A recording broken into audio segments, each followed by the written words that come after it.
আসসালামু আলাইকুম এভরিওয়ান, সবাই কেমন আছেন? আশা করি আল্লাহর অশেষ রহমতে সবাই ভালো আছেন। রমজান মাস বলতে বলতে শেষ হয়ে যাচ্ছে। আসলে আমার মনটা খুবই খারাপ লাগছে, কারণ সব সময় আমার ভিতরে একটা কাজ করে। কথাটা হচ্ছে, আমার ঈদ থেকে রোজার মাসটা এত এনজয় করি আমি, আসলে সেটা বলে বোঝানোর মতো না। আমার রমজান মাসটা খুবই আনন্দে কাটে। আর আসলে রমজান মাসে সেরকম সবজি খাওয়া হয় না। আজকে কেন জানি ইচ্ছে করছে সর্ষে দিয়ে একটা সবজি রান্না করতে।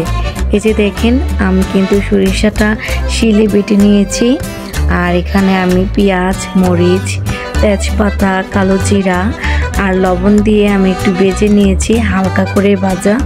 এটা বাদামি করে ভাজবো না, কারণ এই রান্নাটা এইরকম করতে হয়, এভাবে করলে আমার কাছে ভালো লাগে। আর এর মধ্যে আমি হালকা হলুদের গুঁড়া দিয়েছি এখানে, আর একটু ধনে গুঁড়া। আপনারা আপনাদের টেস্ট অনুযায়ী ঝালটা দিয়ে দিবেন। আজকে আমি কাঁচামরিচের ঝাল দিয়েই এই সবজিটা রান্না করব।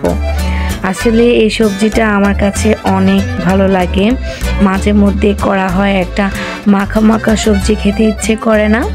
সেই মাখা মাখা সবজিটাই এই যে দেখেন, সরিষা বাটাটা আমি এখানে দিয়ে দিচ্ছি।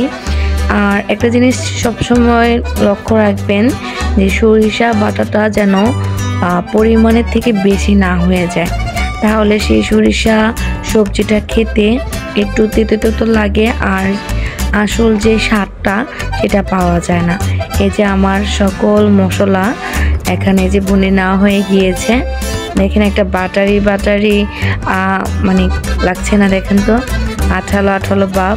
আর এই যে আমার সবজি, এখানে কিন্তু আমি বেশ কিছু সবজি নিয়েছি।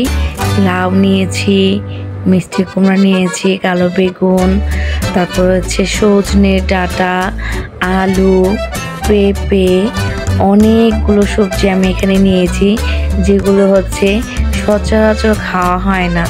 কেন জানি আজকে ইচ্ছে করছে এভাবে সবজিটা খেতে, তাই আজকে আবার রান্না করে ফেললাম আমার সর্ষে সবজি। সেটা আসলে সবার কাছেই প্রিয়, ছোট বড় সবাই খেতে পারবেন। আর এই সবজিটা কিন্তু পরোটার সাথে ভালো যায়, খুবই ভালো লাগে। আপনি ট্রাই করে দেখতে পারেন। আর এটি একটু হালকা মশলাতে হওয়াতে খেতেও দারুণ। আমার কিন্তু সবজিটা কষানো হচ্ছে। এই যে দেখেন কি সুন্দর পানি উঠেছে না? আমি কিন্তু একটুও পানি দিইনি এখানে। আর এই যে এখন একটু ছোট ছোট লাল চেরি টমেটোর মতো দিয়ে দিচ্ছি আমি নামানোর আগ মুহূর্তে।